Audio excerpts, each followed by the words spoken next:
Breaking news చూస్తున్నాం. తెలంగాణ రాష్ట్ర ప్రభుత్వం కీలక నిర్ణయం తీసుకుంది. మరోమారు ఎల్ఆర్ఎస్ రాయితీ గడువు పొడిగించింది.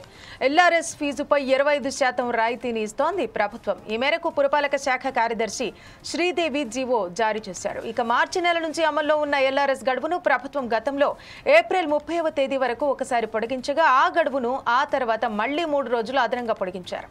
తాజాగా మరో నెల రోజుల పాటు ఈ రాయితీ గడువును పొడిగిస్తూ ప్రభుత్వం ఉత్తర్వులు జారీ చేసింది.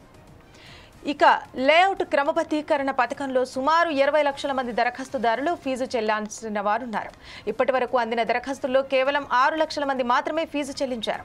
మిగిలిన దరఖాస్తుదారులు ఇప్పటికే స్పందించకపోవడంతో పురపాలక శాఖ అధికారులు గడువు పెంచాలని ప్రభుత్వానికి సూచించారు.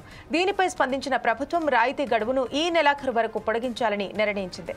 ఇక ఫీజు చెల్లించిన దరఖాస్తుదారుల్లో 40% మందికి అధికారులు ఇప్పటికే ప్రొసీడింగ్స్ కూడా జారీ చేశారు. ఇప్పటి వరకు ఎల్ఆర్ఎస్ రాయితీపై ప్రభుత్వానికి 1900 కోట్ల రూపాయలకు పైగా ఆదాయం లభించింది. తాజాగా గడువు పొడిగింపు వల్ల మరిన్ని దరఖాస్తుదారులు స్పందించేందుకు అవకాశం ఉంది.